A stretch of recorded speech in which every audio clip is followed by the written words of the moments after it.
बच्चे आते हैं तो अपने वालिदैन से एक कदम आगे भी जाते हैं।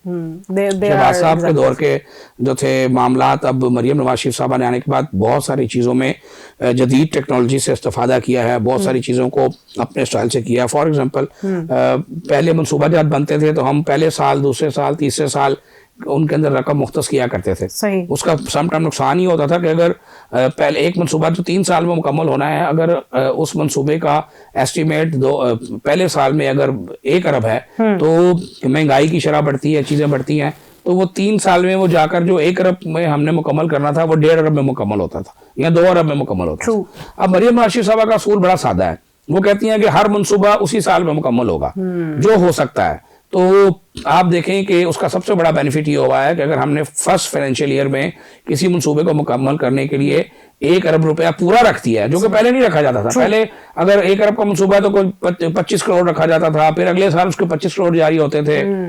अब जो उनकी पॉलिसी है मरियम नवाज शरीफ साहबा की, और मरियम औरंगजेब चूंकि इसको PND को हेड करती हैं, और उनकी मैं समझता हूँ कि जो मर्जी आप कहें, जो उनकी पॉलिसीज़ हैं, जो मैंने खुद आंखों से देखा है, मरियम औरंगजेब साहबा की भी तारीफ करना बनती है। तो अब होता ही है कि हर मनसूबे की फुल जो फंडिंग है वो अवेलेबल कर दी जाती है। अक्सर स्कीमें हमारी फुली फंडेड है, जिसकी वजह से आपने जो चीज़ 1 अरब की चीज़ जो है वो आगे जाके 2 अरब में लेनी है, वो आज ही आपको 1 अरब में मिल जाएगी।